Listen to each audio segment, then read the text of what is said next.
এমন কি কিভাবে ফাঁদ দিত এটা আল্লাহ শিখাইছে। ফাঁদ ফাঁদ ফাঁদ বুঝো না? বায়ু বায়ু বাংলা কথা কয়ে লিখি ফাঁদ দেওয়ান।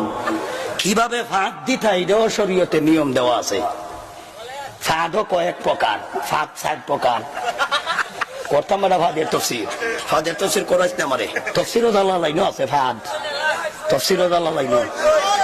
ওয়াল্লামা আদামাল আসমাআ কুল্লাহা, এই আয়াতের ব্যাখ্যায় তফসিরে জালালাইন আল্লামা জালালউদ্দিন সৈয়দী রাহমাতুল্লাহ আলাইহি ব্যাখ্যা করেছেন মেন ইবারত, হাসিয়া মাচিয়া না, মেন ইবারত। ওয়াল্লামা আদামাল আসমাআ কুল্লাহা হাত্তাল কাসওয়াতা ওয়াল ফাসআতা ওয়াল ফুসাইলাতা ওয়াল মিদরাফাতা। যে ফাদের তফসির, এর তফসির কি ইবাদের তফসির, তফসিরে জালালাইন আছে, খুলে বের করে দেখো। তাইলে আমি ফাঁদ দিলাম কিনা দিলাম না বুঝবো কিভাবে? নবীজি কইছে তোমার ফাঁদ দেওয়ার লক্ষণ 3টা। কয়টা?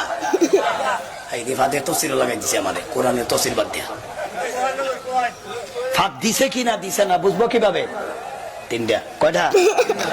1 নাম্বার আওয়াজ পাইলে বোঝা গেল দিছে, এটা একটা আওয়াজ আছে।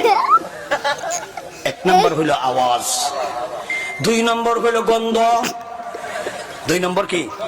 গন্ধ। এটা নবীজির কথা, এটা হাদিসও আছে, সামাইলে তিরমিজিতে আছে। বেটা ফাঁদ যদি হিকতে চাচ্ছে সামাইলে তিরমিজি জানিস ফাঁদ দিতে কেমনে। একটু পরে দেখতে পারবা। 1 নম্বর হইলো আওয়াজ পাইলে, 2 নম্বর গন্ধ পাইলে। এমনও আওয়াজ আছে হুজুর, এমনও ফাঁদ আছে আওয়াজও নাই গন্ধও নাই।